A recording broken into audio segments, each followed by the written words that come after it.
Pavak Gyanagan Jasu Hridayaga Basai Ram Sarachabdhan Atulita Baladham Himshalabadeham Dhanujavan Krishna Gyani Nama Graganyam Sakala Guna Nidhanam Vanaranam Adhisham Raghupati Priya Bhaktam Vatajatam Namani Pushpadi Krito Arisham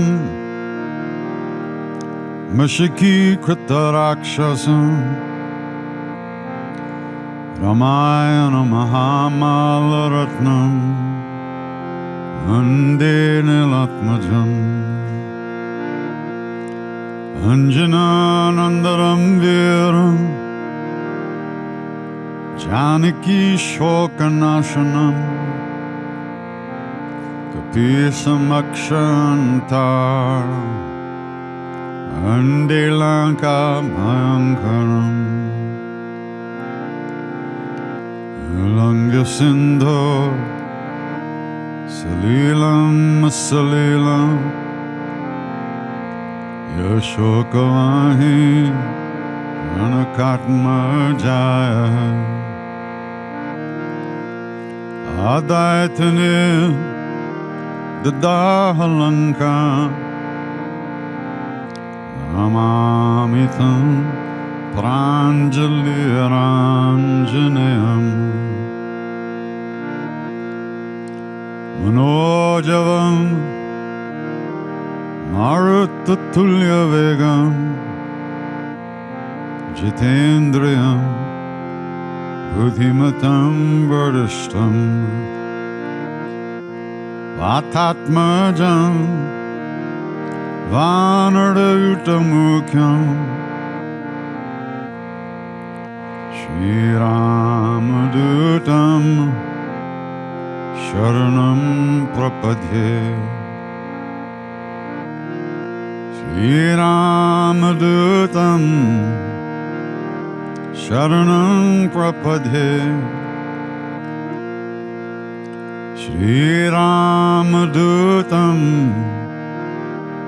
Sharanam Prapadye Shri Ramadutam Sharanam Prapadye Anjaneyam Matipatalanam Kanchanadri Kamaniya Vigraham Parijata Taramula Vasanam Bhavayami Pavamananandanam Yatra Yatra Raghunatha Kirtanam Tatra Tatra Kritamastakhanjali Vashpavadi Paripurna Lochanam Martinamat Rakshasantakam Guru Bajranga Bali Hanumana Ki Jai.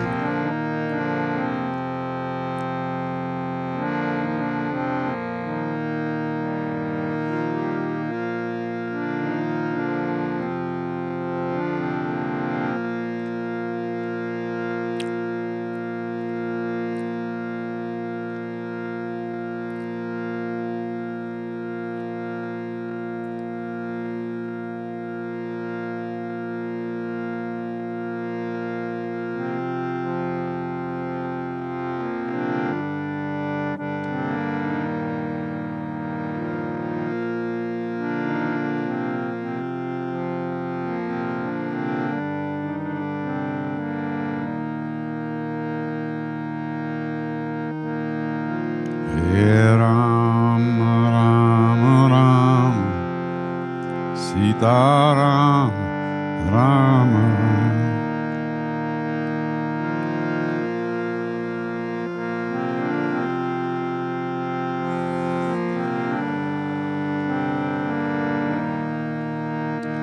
Hare Rama, Rama Rama, Sita Rama, Rama Rama.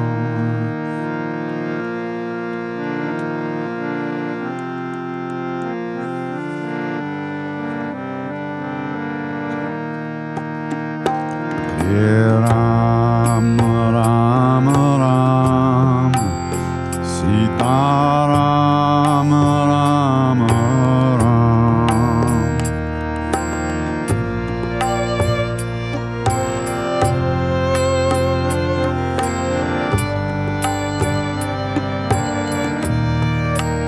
Hare Rama, Rama Rama, Sita Rama, Rama Rama.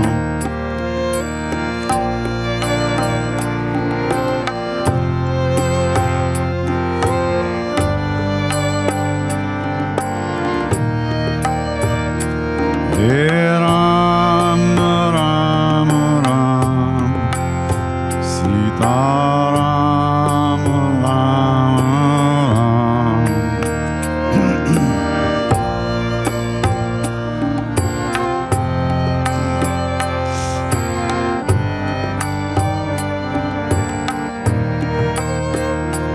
Hare Rama, Rama Rama, Sita Rama, Rama Rama.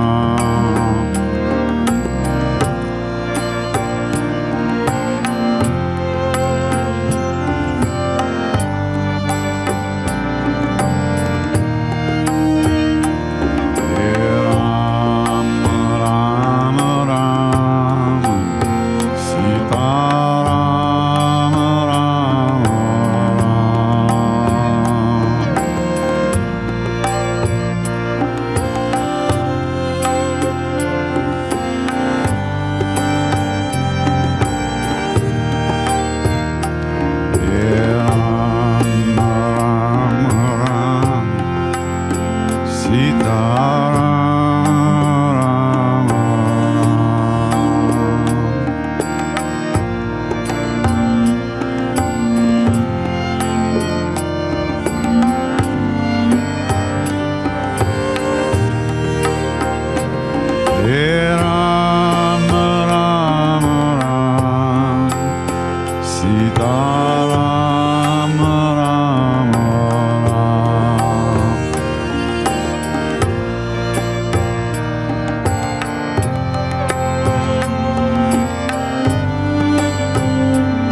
Krishna Hare, Jai Ram Krishna Hare.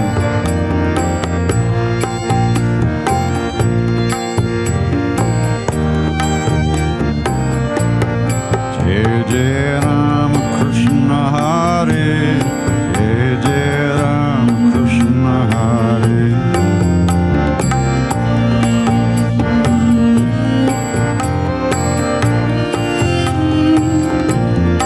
Jai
Sitaram.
Vanda Guru Padakanda,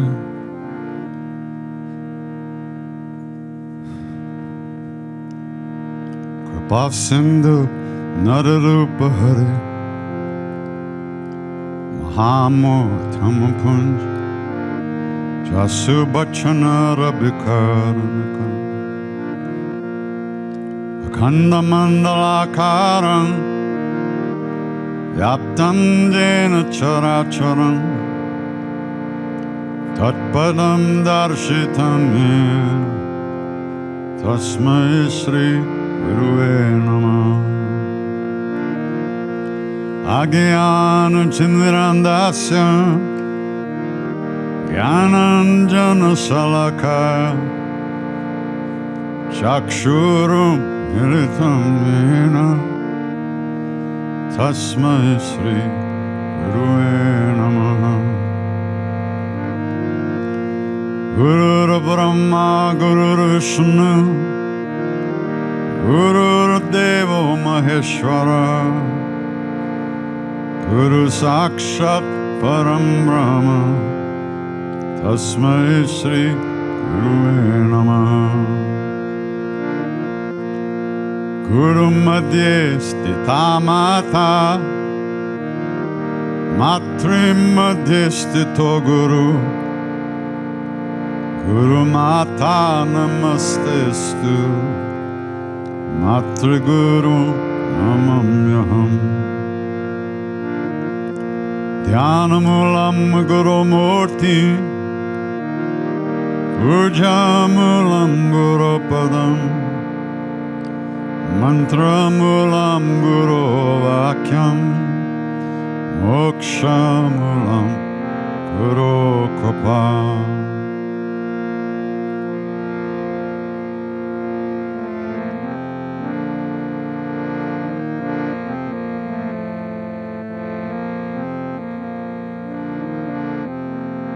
Shri Guru Charanam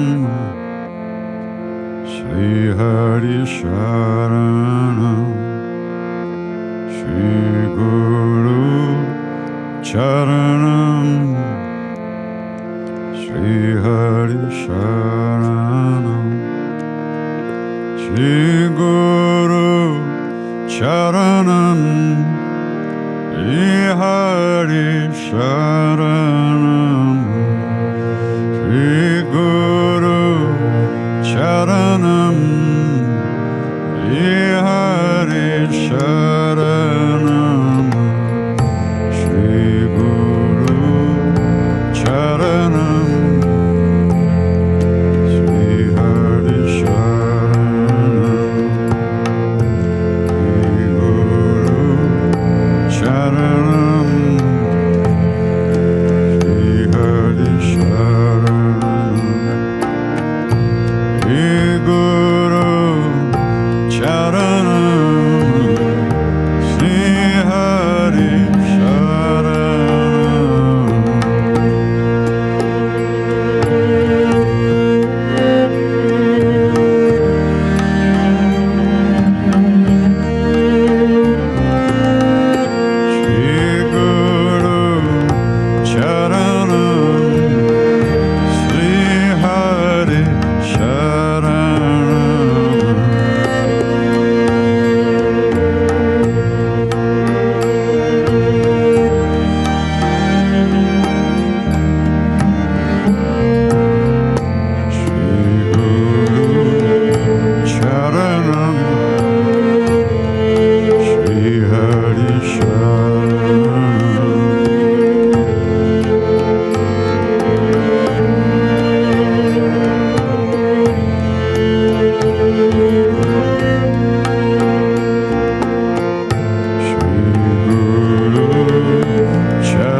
Bhaj Lord Ji Hanuman,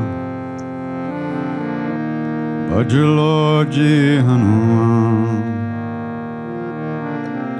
Bhaj Lord Ji Hanuman, Bhaj Lord Ji Hanuman. Shri Guru Charan Saroj Raj Jaman Makru Sudhari Varna Raghubar Damala Jasu Chodayak Palachari Buddhihin Tana Janake Sumiram Pavan Kuma Siyaram Alabudhi Vidya Dehu Mohi Karu Kales Bikar Syavara Ramachanda Parjay Sharanam Jaya Hanuman Gyana Gunasag Jaya Kapisati Lok Pujag Ramadurta Atulta Baladham Anjani Putra Pavana Sutana Mahavira Bikram Bhajaran Kumati Nivara Sumati Kesan Kanchana Varana Viraja Subesa Kanana Kundala Kunchita Kesa Atta Bhajurura Dvacha Viraja Gandhi Muja Jane Usaje Shankar Suvan Kesari Nanda Teja Pratap Mahajagaban Vidyavan Guni Ati Chatu Rama Kaja Karibe Koat Prabhu Charita Sunibe Korasiya Rama Lakhana Sita Manabasi Sukshma Rupa Darisya Hindekara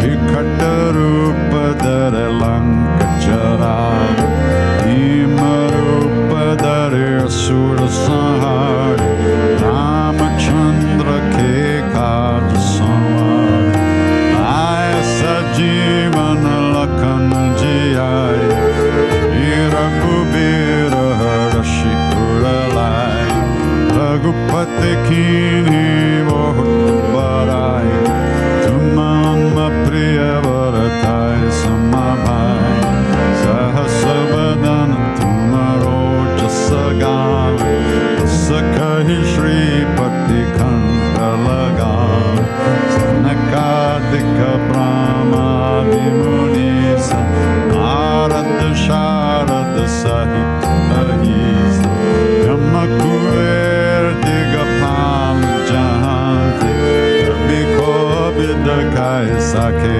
Kahan Upakara Sugriva Inkina Rama Milaya Raja Padadina Umaro Manta Vibhishanamana Ankeshwara Vaisava Jagajana Yuga Sahasra Jojan Paraman Hilyota Himadura Palajana Prabhu Mudrika Mele Mukamani Jaladilange Gaya Charajanai Durgama Kaja Jagata Keje Sugama Anugra Tumare Ram Duare Tumara Kavare Bhotanagya Binna Bleza Sab Sukla He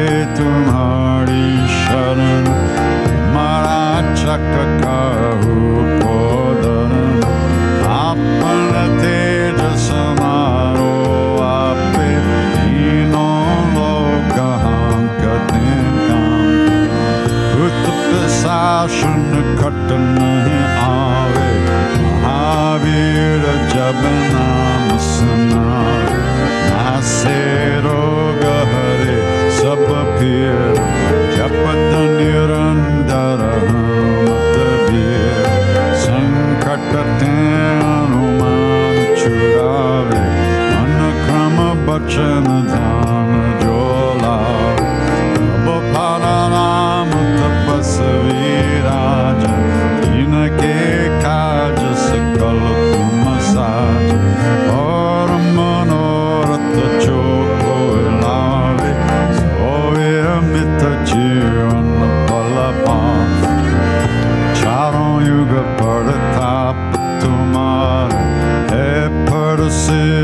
जगत उजियार साधु संत के तुम रखवार असुर निखंडन राम दुलार अष्ट सिद्धि निधि के दाता स्वर दीन जानकी माता राम रसायन तुम्हारे पास सदा रो रघुपति के दास तुम्हारे भजन राम को पावे जन्म जन्म के दुख बिसरावे अंत काल रघुबर पुर जाए जहाँ जन्म हरे भक्त कहाय और देवता चित्त धरई हनुमत से सब सुख करई संकट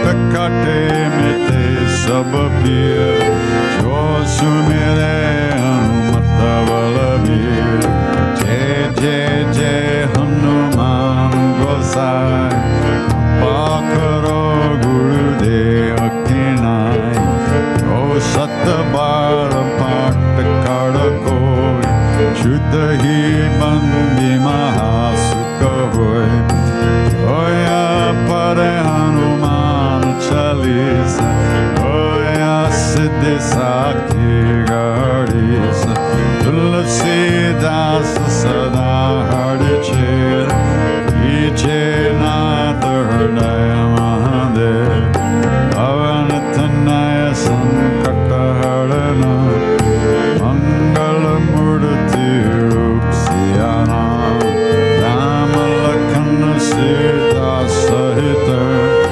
हृदय बसव सुरभूप सियावर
I remember once I was at a place called Brighton Bush with Ram Dass. We were doing a retreat there, and this was after his stroke, and there was a Chinese medical practitioner on Maui who was treating Ram Dass, and he told Ram Dass he wanted to work on his brain with the needles, and but in order to do that, Ram Dass would have to stop smoking pot, which he smoked every day of his life. And he never gave a lecture without getting stoned first in 50 years. So now we were sitting there at Brighton Bush, and he said, well, I've got to stop smoking so he can work on my brain. What'll I talk about? He had a lot of anxiety. I said, listen, here's the deal. You just go out there and you say, we'll sit in silence until somebody has something to say. And he said, that will never work. I said, would you just fucking try it? So we rolled him out there. And he says, we will sit in silence until someone has something to say. Every hand went up. Immediately. 150 hands, boom. He looked at me, I looked at him, I said, you know.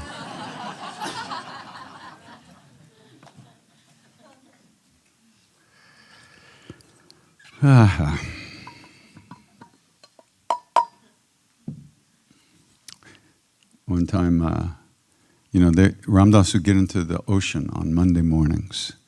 And it was the only time he loved it, because the only time he was free of the weight of his body. Sitting in a wheelchair for 20 years,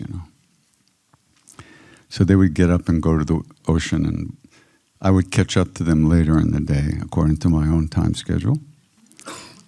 So then I get there. So I got there one day, and I'm walking towards the water. I parked the car, and I see over in the corner of the parking lot, Ram Dass is sitting alone in the car, in the passenger seat.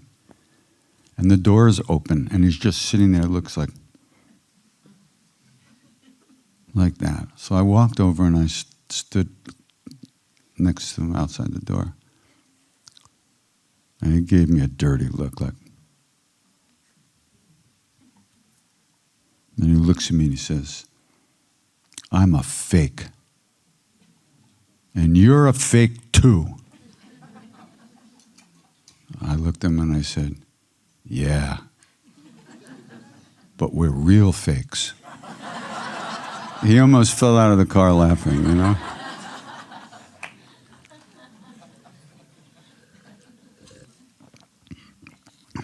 I love to make him laugh. It was so much fun. Bub, what was that? You here?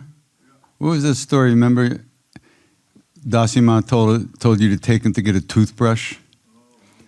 And then you said, what should I do? He doesn't want to go. I have to take the toothbrush. I said, just let him do what he wants to do.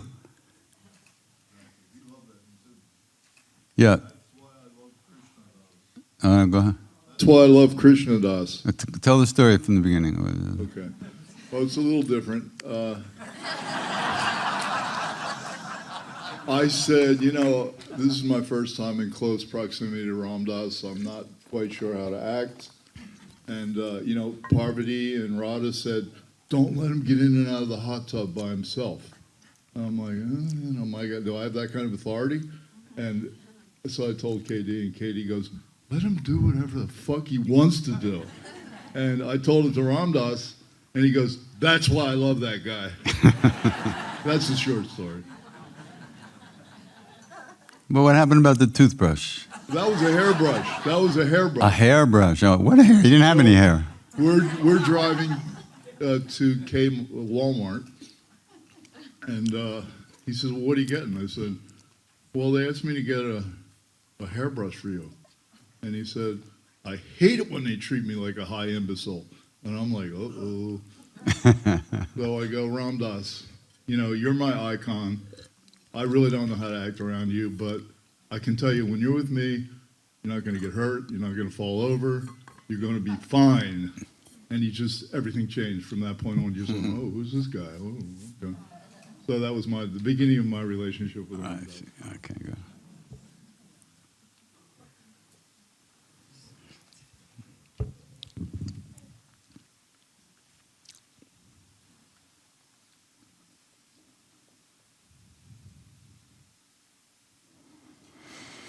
Can you imagine? I mean, it's extraordinary, the way things evolve. And Maharaji just sits there, wrapped up in a blanket, and the whole world just revolves. All the people who were affected by Ramdas meeting Maharaji, so many people around the world, so many different ways. Quite extraordinary.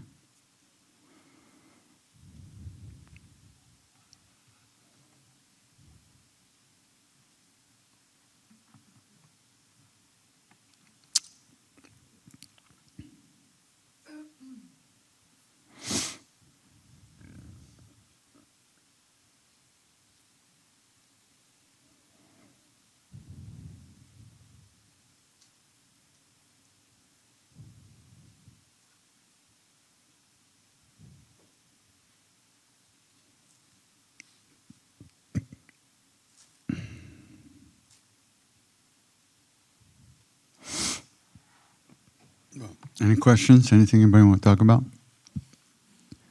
Uh-oh.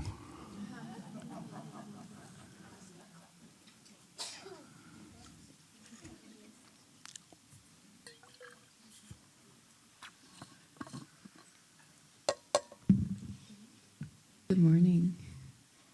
Oh, hold on. Yeah. Crank this up, low end off, please. Go ahead. Will you share the story? Wait a second. Hold on. I should start. There was a band called Old and in the Way. That's what I should start. I got to put my hearing aids in, or I'll just be reading lips forever. Whoops, got to turn them on first. I love these things. It changed my life. Really extraordinary. I got so tired of hearing myself say, "What? What? I stopped saying it, and I stopped listening to people, and I just let them talk. And they thought, "Oh, wow, he's so cool." Couldn't hear a thing. Okay.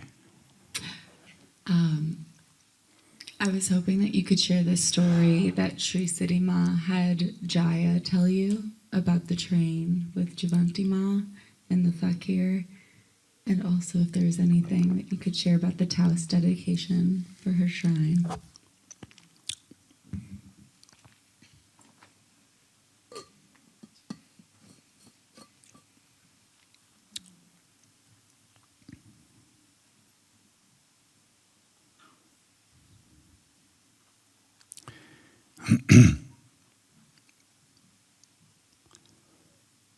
So I had quit singing with people. I had started in August 1994, and by March 95 I was finished. Like you know the story. And of course I was very upset and very in a lot of despair about it, because the only it was the only thing I could do to save myself, and I was not able to do it because of me. And so there was nothing. It's like trying to pick yourself up like this, It's not going to work. So I went back to India, and I'm hanging out with my Indian parents, the Tiwaris, and Siddhi Ma came up to the hills and stayed back to Kenchi, and we started going to see her. And anyway, so one day I'm in the temple, and I told her I needed to speak to her. So they called me over, and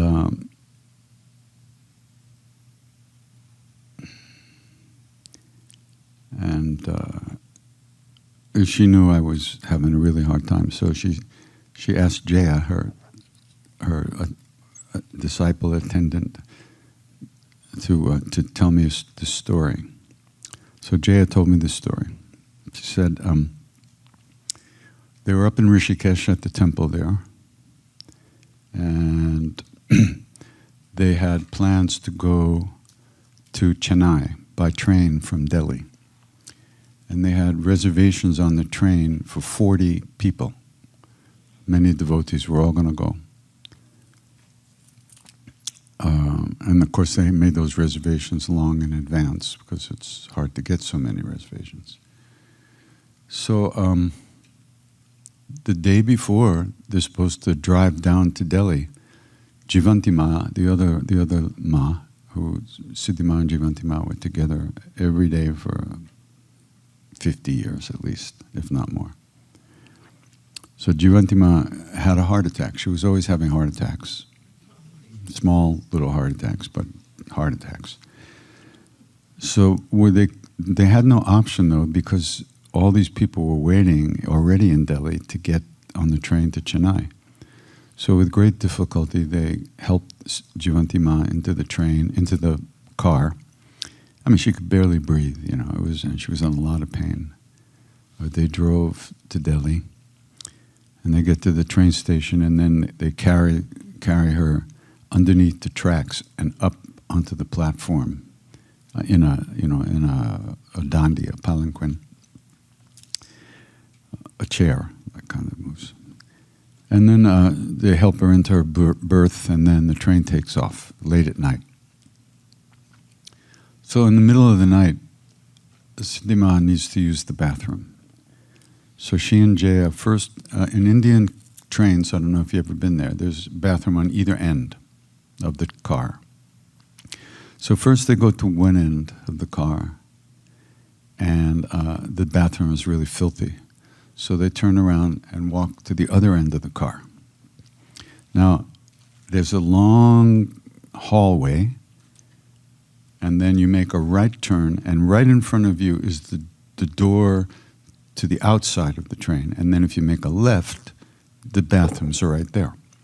So they come around the corner, make a right turn, and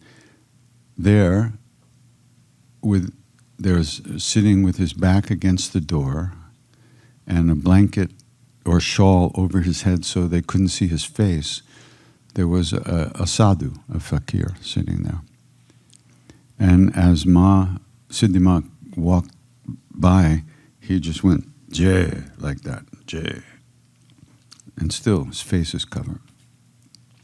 So Siddhi Ma stops and pranams, goes to the bathroom, and Jaya comes over to the Baba and says, Baba, do you know this woman? And he says, she's the mother of the universe.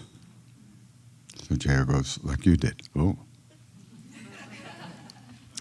And Siddhi Ma comes out of the bathroom, pranams to the Baba, who's still covered, you can't see his face, and she goes back to her berth.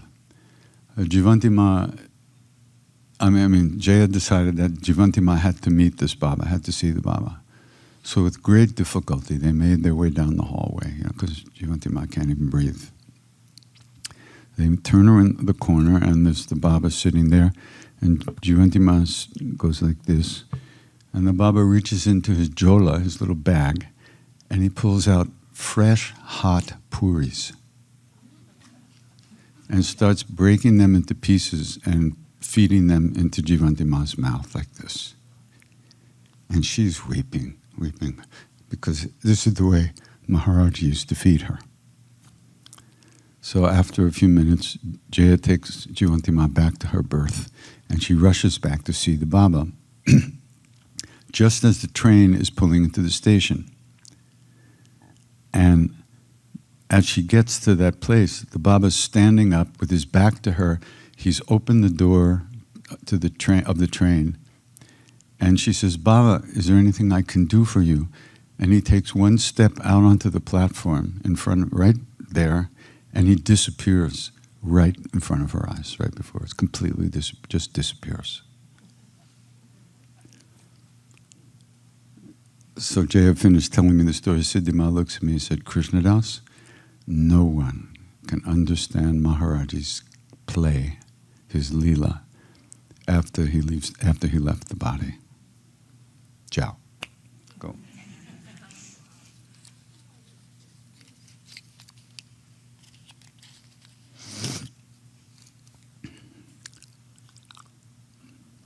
So there it is. What are you going to do with it?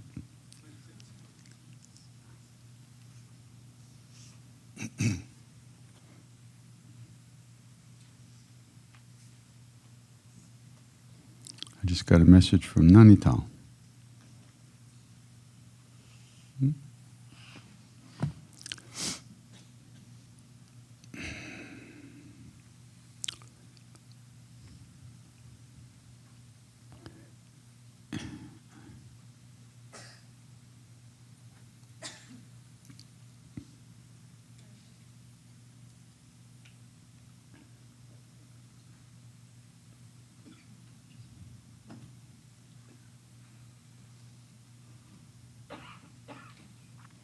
Anybody?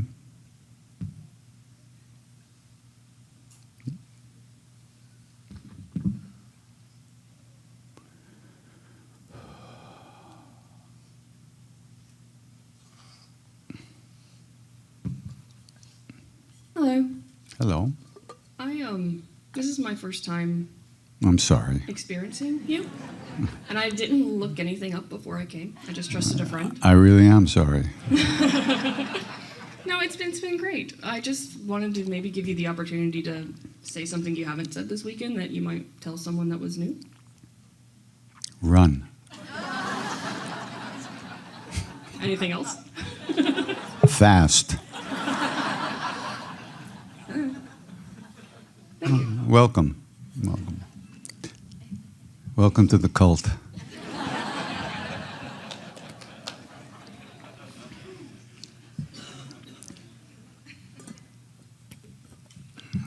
You can check out any time you want, but you can never leave.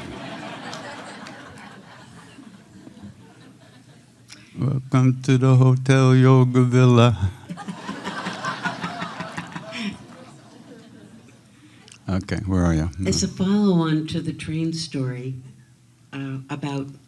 Okay, gotcha. as a follow-on to that train story, how did that affect you when you were feeling down?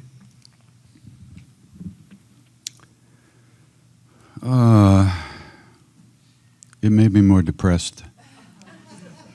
Yeah, I mean, everybody else was seeing him and I wasn't. Right? But it was the beginning of chiseling into my brain. And by the end of that trip, everything was okay.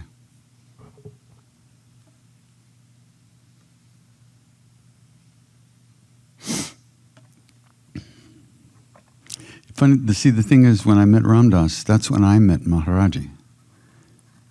I didn't realize that's what it was, but when I walked into the room where he was sitting in the winter of 68, 69, at his father's place in New Hampshire, I just walked into that room and something happened and I knew that whatever it was I was looking for was real. It was in the world and you could find it, right? That's when I really got depressed. Because if it's real and it's in the world and you can find it, then where is it? But that was the beginning of the rest of my life. And the only trouble happened is when I met him. And I got attached to his body. And then that's all I wanted to do was be there close to the blanket. And he did let me stay for 2.5 years. So one night, after, I guess, I don't know, it must have been 6 months or so. We were at Dada's house in Allahabad. Yeah, it must have been. And I had to go, when you get to India on a tourist visa, it's a 3-month visa. And after 3 months, you go to a tourist office and you extend it for 3 more months. And then after 6 months, they send you home. So I had been there 6 months and I had extended it at this place in Gaya, near Bodh Gaya, because that's where we were at the time.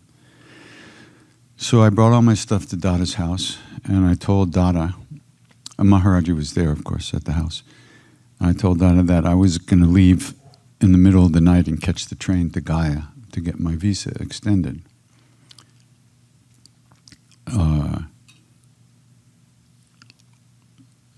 And then I said, but I'm not leaving without seeing Maharaji. So he said, okay. So I'm just waiting out there on the porch with all my stuff, and Dada comes and gets me, and I go in. Maharaji says, what are you doing? I said, well, I'm going to go back to Gaia and try to get my visa extended. Okay, so go. I said, but they'll probably send me back to America. So go. Yeah, I don't care. I know you're everywhere. Get out of here. So then I'm out there still waiting for the time to leave, and Dada comes out and said, Maharaji says not to go. He's going to send you to Kanpur to his devotee who's the chief of police, who's going to stamp your passport. So I had another year. And he did that twice. So I stayed 2.5 years.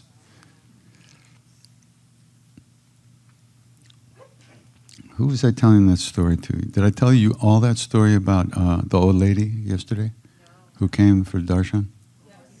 I did, yeah. Somebody has a memory. That's good. Anybody?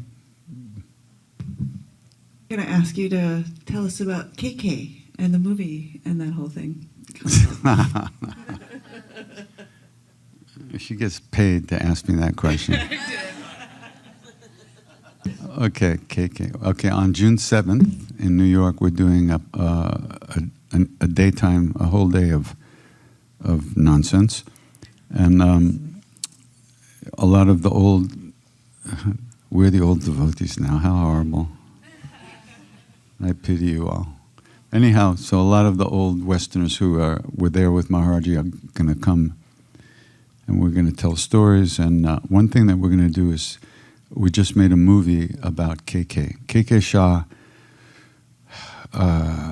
lived in Nainital. He grew up in Maharaji's lap, basically from about the 8 years old. And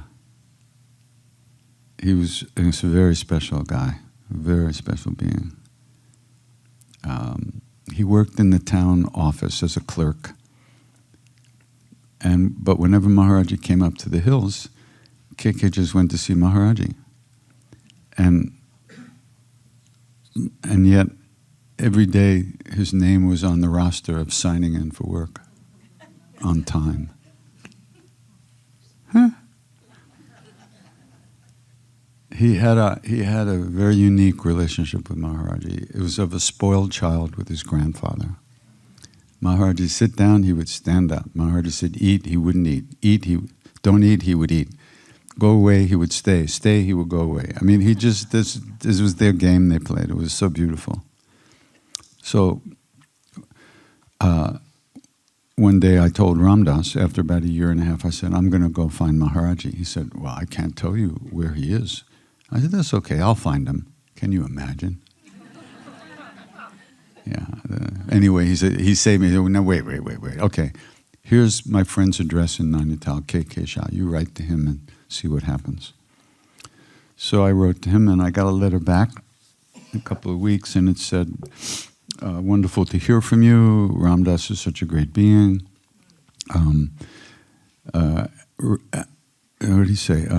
Maharaji's not in the hills at this time, at his temple in Kenchi. So now we had it. But when he returns, I'll take your letter to him, and then I'll write back to you. Okay.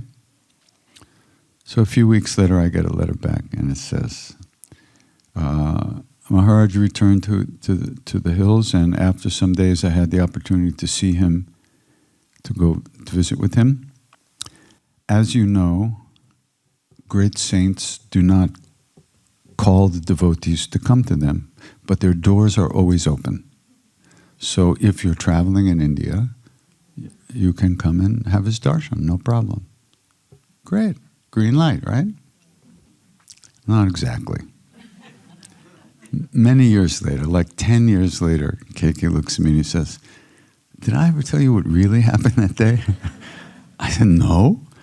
He said, well, I brought you a letter. Also, there was a letter from Ramesh Radas and Danny Goldman. So 3 letters. I brought your letters when I went to see Maharaji, and I came in the room, and he was talking to some people. So I sat down, and I put your letters on the bed next to him, and I began to peel an apple and cut it into small pieces to feed to him, because he had 4 teeth. So you got these soft apples, and kind of gum them, you know. So I'm feeding him the apple, and he notices the letters, and he says, "What's that?" And I told him that they were letters from students of Ram Dass, and they want to come see you. "Nay, tell them not to come. What do I have to do with this?" And he goes back to his conversation. So, but the beauty of the play is that it was KK with the letters. If it had been another devotee, very simply, I would have gotten the letter saying, "Maharaji says not to come, goodbye." But KK, you see, when the day that Ram Dass met Maharaji for the first time, KK was the translator.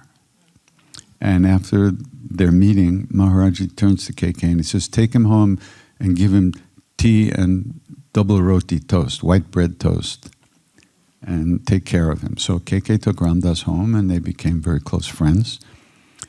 And KK felt his seva, his service, was to help Ram Dass, and we were Ram Dass's friends, and so his seva was to help us. And Maharaji was now interfering with the very seva that he gave KK to do, and KK was not going to stand for that.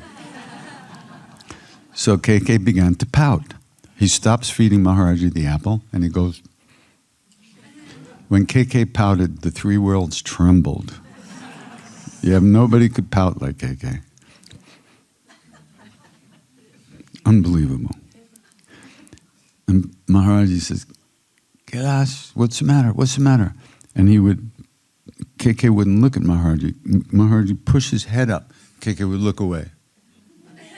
And when he took his head away, and this happened like 2 or 3 times. Finally, Maharaji throws his hands up and says, "Okay, tell him what you want." Tell him what you want. So what did he write? "As you know." He didn't lie, but he also didn't tell the truth. "As you know, great saints do not encourage the devotees to come to them, but their doors are always open." That's how we got there. My whole life, hanging on a little thread like this.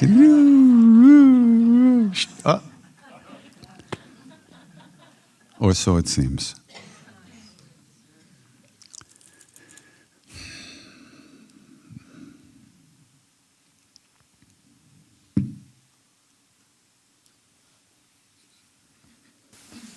Yeah. This pertains to a while ago. When you said that, it's very simply said. Thank you. Namaste for being here, and everyone. Thank you. When you said Ram Dass had them, what does he say to the audience? We have you. So that's all. You have us, we hope.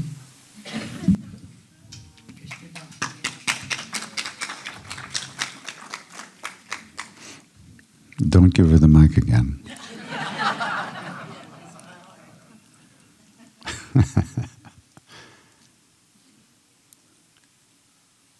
Look at the band out there partying.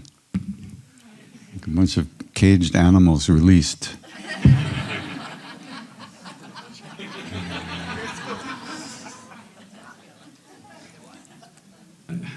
Where are you? Okay. I thought that was a very apropos statement for my question. We live in the way that we hear these things like Neem, Karoli, Baba, and all these magical stories, Paramahansa Yogananda and all the stories. And then they have their disciples like you and Ram Dass and Kriyananda. And now we're like post-disciple era almost. And we don't really see a lot of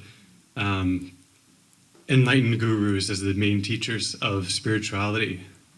And why do you think that is?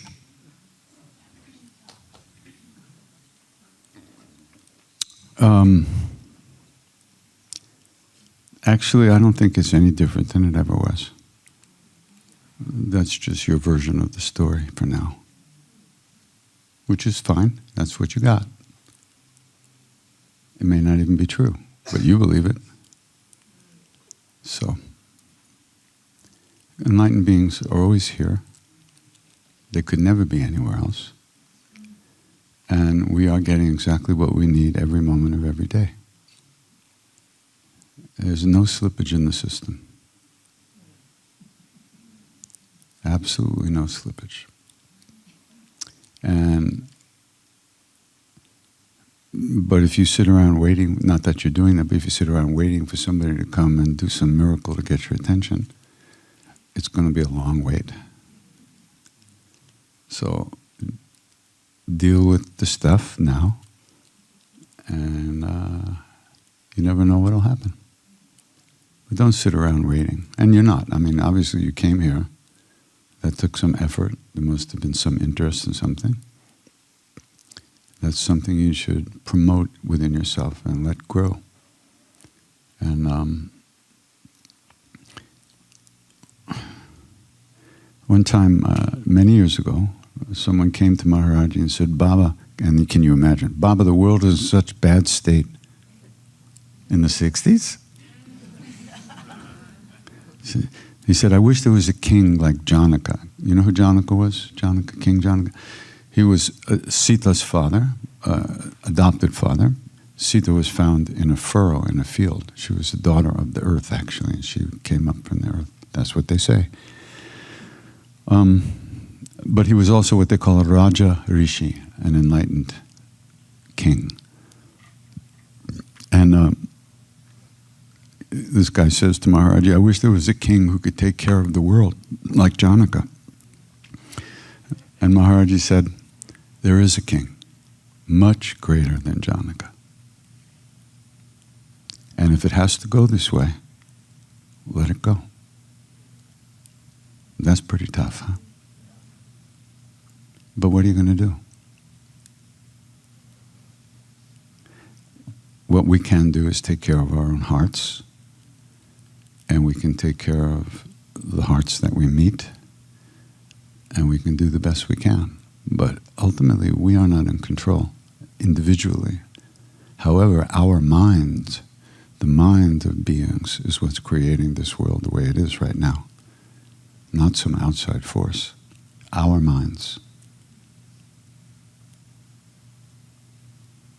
The anger, the fear, the shame, the violence, the grief, the selfishness in our minds. That's what's making the world what it is. So each one of us can work on that, and in doing so lessen the amount of bullshit out there.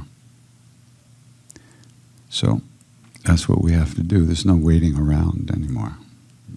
We can't allow the world, what's going on in the so-called outside world, to destroy us, to destroy our hearts. If we do, what good are we to anybody?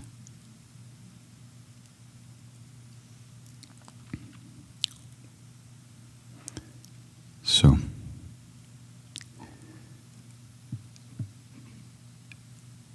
we have a lot of power, but not in the sense of being able to control earthquakes, volcanoes, and certainly not being able to control the minds of other people. Everybody's free to be as stupid as they can.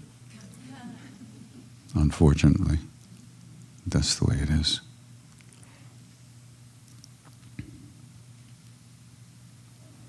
But we can be as a force for as much good as we can, and that's what our responsibility is. But anger makes more anger, and fear makes more fear. So we have to examine our own motivations for doing things and for how we go through our day, and clean up our stuff as best as we can. And that will affect people around us in the best way possible. But as far as enlightened beings, they're always here. They're here, we're not. You know, they're here.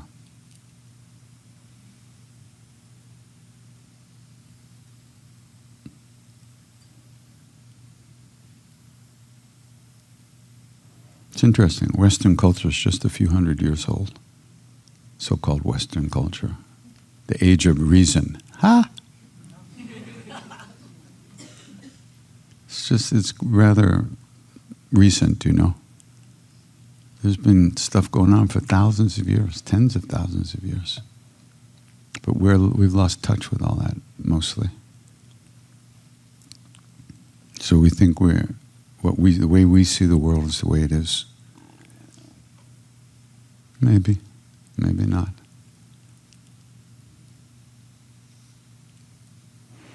But regardless of any of that, our best strategy is to calm our minds and open our hearts and not let anything come in the way of that. Not let anyone destroy your heart, nor should you destroy anybody else's heart.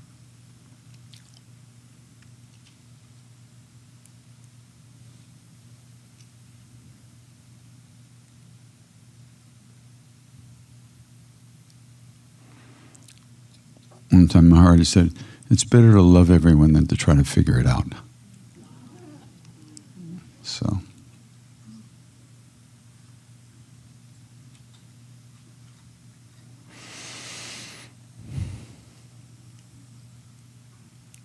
I have another question. Where are you? In the back. Hi. Can you see me? Oh yeah, the newbie. Yeah, the newbie. I figured I'd throw out the question that I have. Maybe you'll know the answer. How do you handle a situation where someone's asking for help, but they're acting like they don't want it, and they're kind of pushing it away if I give it? But when I pull back, they're like, why aren't you helping me? It's a very tough place to be.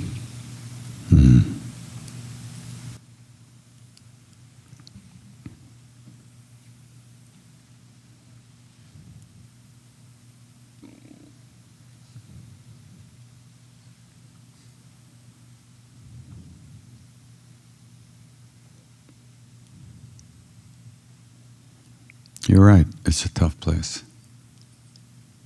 Good luck.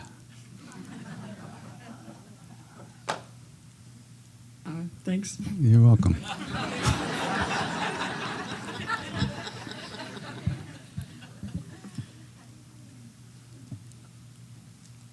You learn by living, you know, and there's no quick answers to anything. You obviously see the situation. That's good. Do the best you can.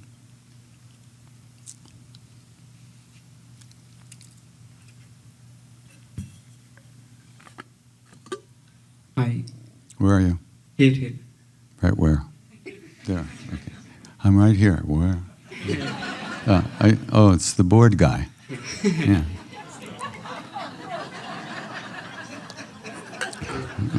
You should never tell me your real thoughts. I'm just teasing. What's up? So my question is, why the universe was created this way? Like, we need to get enlightened, and then like there are people who are not enlightened, and there are people who are enlightened, and like why this structure is this way? Why this universe is created? You know, I don't know if I should be pleased or offended at that question. If you really think I might know the answer, I'll pretend I do, you know. And if you're just fucking with me, God damn it, I'll kill you. So no, you should read the Rig Veda. And there's a hymn called the Creation Hymn in the Rig Veda. And it goes very simply. In the beginning, there was this, and then this, and this, and this happened, and like this. And in the end it says, and what's the reason? How did this all happen? Why did this all happen? And they say, only he in highest heaven knows. Or maybe he doesn't. So, I'm not sure if this is highest heaven. No, it's iffy. Just find out who you are first, and then maybe the rest of the answers will come. It's a big enough job.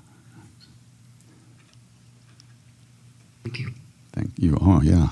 You're welcome.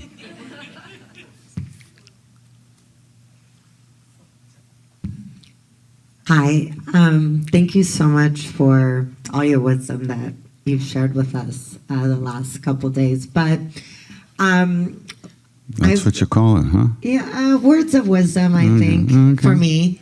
And I have one more that I would like to ask. And if you could share, if there's one thing that we should all, or me, I'm talking about myself, go away with today, what would that be and why? Wait, I was okay till the last word. What would that be and why? Why what? Why those words? Oh. Where do they come from? So How what, did you get there? another, what I'm going to say, and then why did I say what I'm going to Yes. say? Just trying to get this right so I can avoid the ditch that you want me to fall in. Well, really, I mean, I would hope that everybody had a nice time and had the feeling that maybe you could do something to help yourself in life. And that you don't have to feel like a victim of circumstance or even a victim of your own quote-unquote karmas. It's not really like that at all. But that if you got a taste of some practice that you could do to help yourself calm your ass down and become a better human being, that would be good. Even for Hindustani log bhi. Yeah. So that's about it, you know. More than that, I can't even imagine. But we're sharing our space together, you know. We're sharing our this moment. And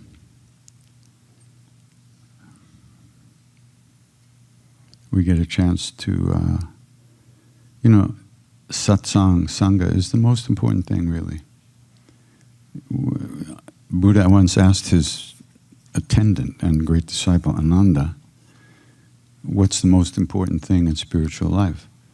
And Ananda said, well, the Buddha. And Buddha said, no, the sangha, the community of seekers. If we surround ourselves with in negative circumstances, negative people, if we find ourselves in that situation, it's very hard to not be reactive. It's very hard not to be reactive anyway, but certainly in difficult circumstances, it's even harder. So we try to find people that are probably not going to put a knife in your back the minute you turn around. They'll wait till you face them.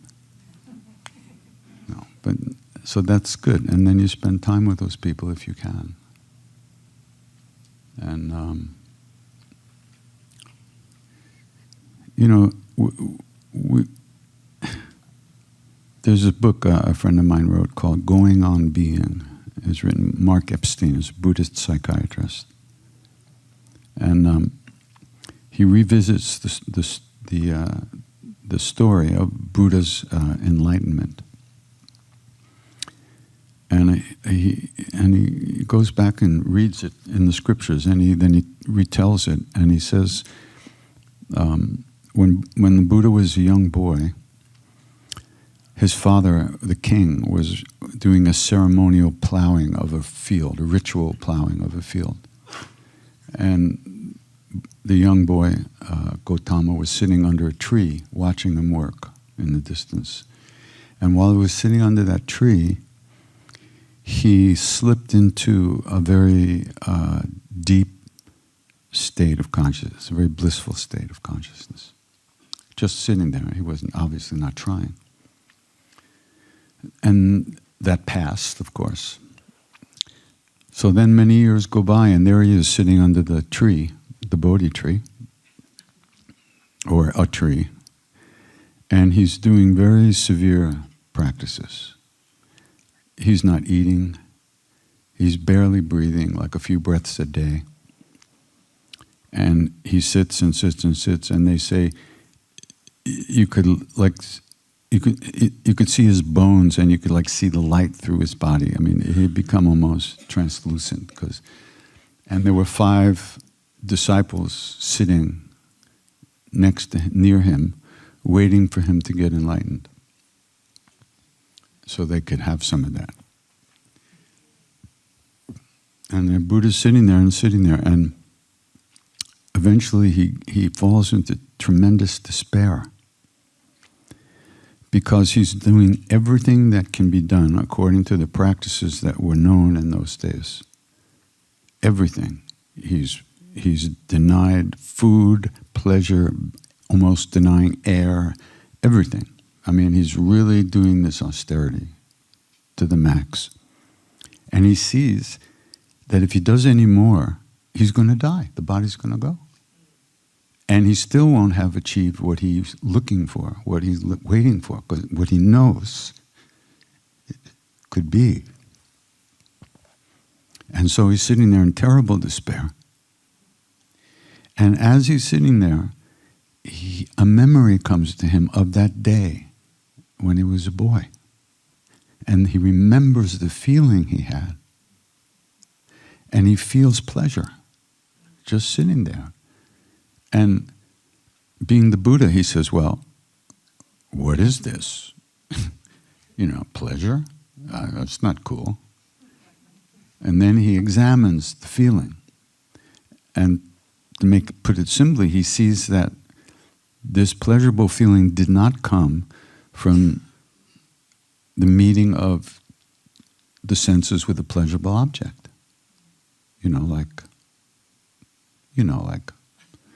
Nor does it come from the separation of the senses from a painful object, which would also give pleasure, or relief. So he says, if it's not one of those two things, then it must be natural.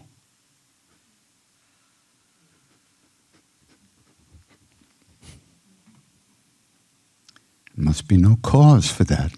It must be natural. So he thinks, whoa. I know he said that. Whoa.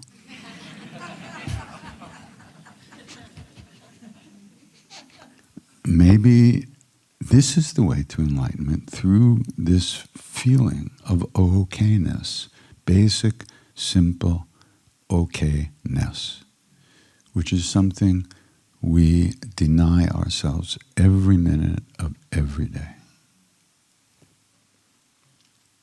And then a woman walks by carrying a bowl of milk or dahi or something, right? And he puts his hands out and he thinks, maybe I should eat something. Maybe he was Jewish. Anyhow, he has some of that, and the first thing that happens, his disciples look at each other and go, oh, Gautama has left the path, and they go off.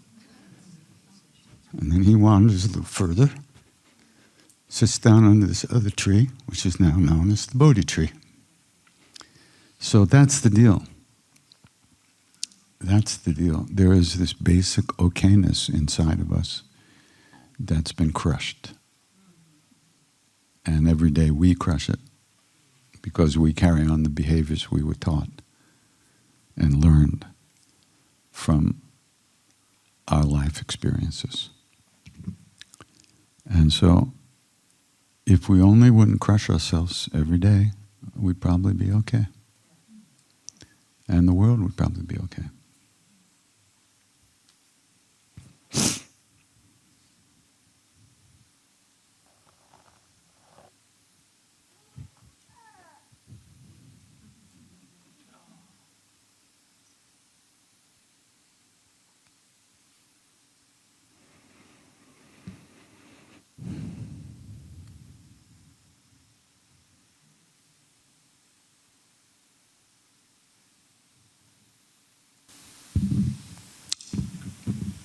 Could you share a story about the pattern that your guru wears and you wear?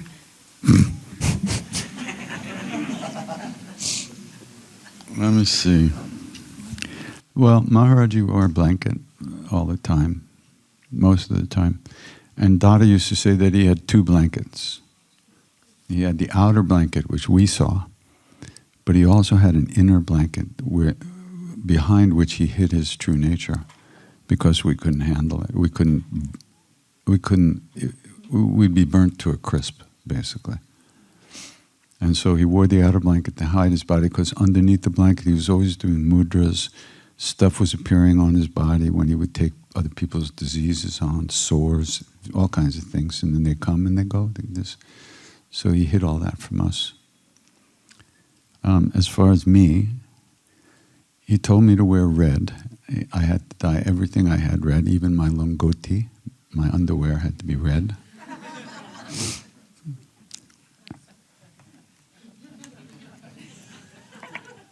And so when I came back to America, I thought, well, there was this other group of whatever that wore red, which I did not want to be associated with. So I started wearing plaid with red in it. That's the whole secret story. That's it. Finally, you know everything about me that there is to know. I'll see ya.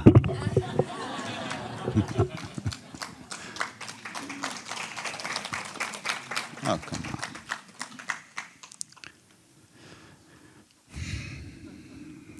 Hey, Thank you. Yeah. over here, Over there. Iceland. I wanted to ask you if you... You were over there yesterday, right? I know, I moved. No, you shouldn't do that. It's very disorienting. Everyone, Yeah. I wanted to ask if you would mind sharing your experience. You mentioned yesterday going to Auschwitz and what you did there and what your personal experience was, if you mind. I do mind, but I will say a few words about it. No, I don't mind. Well, I went there because Bernie, I avoided it for many years. And then one day I drove him back to the place he was staying, and we went around behind the house so he could smoke a cigar outside. And we were sitting there together in the dark. And he says, I want you to come to Auschwitz. So I had to go. The idea of the retreats they do there is to bear witness to the suffering. It's bearing witness retreat. It's about bearing witness. It simply means to bear witness to it, because he felt there were many souls there who were lost and needed someone to see them, to witness, to be with them, there for them. Not to save them or to do anything, only to bear witness to the situation. And through that, liberate the situation. So we spent all day in the camp, from early morning to late at night. We went right outside the gates to have soup and bread for lunch, which is what they might have been given once in a while. And we did different ceremonies inside the camp. There was a point they called the, I forget exactly what they call it. It was called the distribution point. It was the end of the tracks where the trains came into the camp and people were herded off of the outside, out of the cars. And at that moment, they were sent either to the gas chambers, or if they could work, they were sent to the barracks. I forget exactly what the point is called, but it was the end of the tracks. So we would sit in a large circle around that and recite the names of the dead, all of us. Each person had like a page or two to recite. And you should see, right opposite me, there was this German woman reciting, so just weeping, you know. Very powerful. Very powerful. And they take us into the building where people were, the showers where they were gassed, and then there was a mountain of glasses and a mountain of shoes.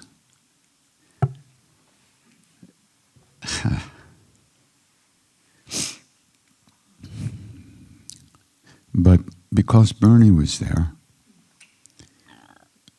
he kept the group facing in the right direction, because the tendency is to get into that, and why not, that emotional, the deep sadness and despair and horror, which was, you had to witness that. You couldn't go into it.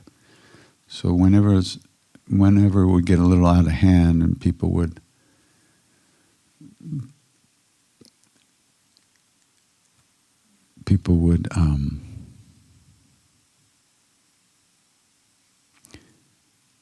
selfishly go into those emotional states, he would lift us out of it and keep us doing what we should be doing, which was to be there fully, not to be lost in the emotion, but to be there fully. It's a completely different thing.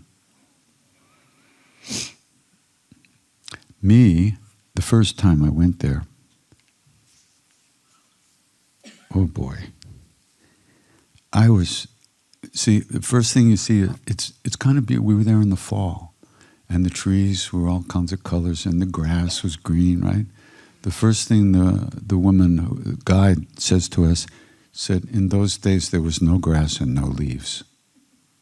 They ate everything they could because there was no food. They ate the leaves off the trees, the bark off the trees, and the grass off the ground. And so I would walk around and I look up at the sun and I say, you son of a bitch, how the fuck can you shine on this place? How dare you?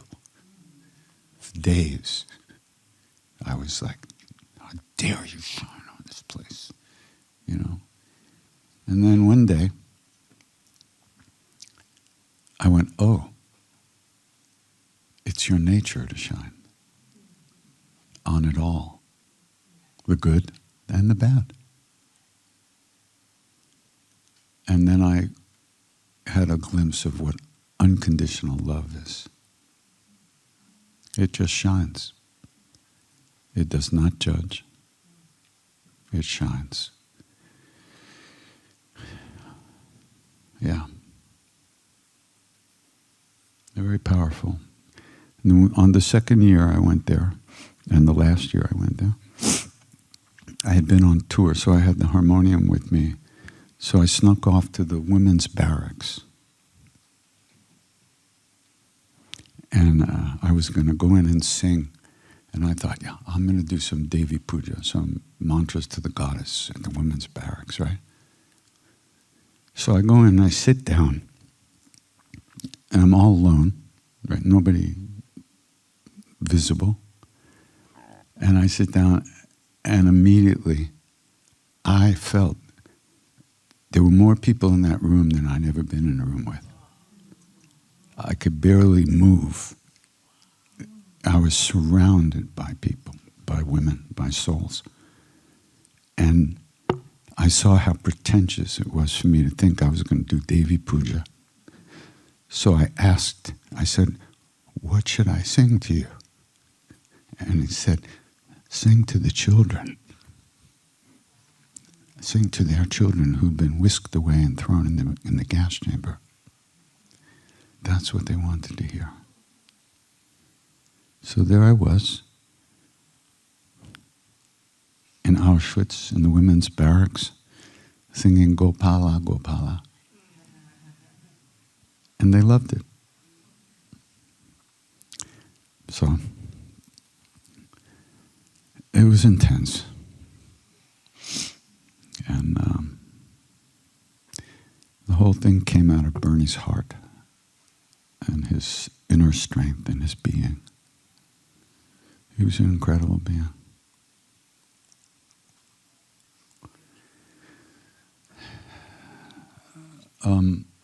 It's 11:49, which means we're 4 minutes over. And if it's okay, we'll call it a day, unless anybody's dying of something. Okay.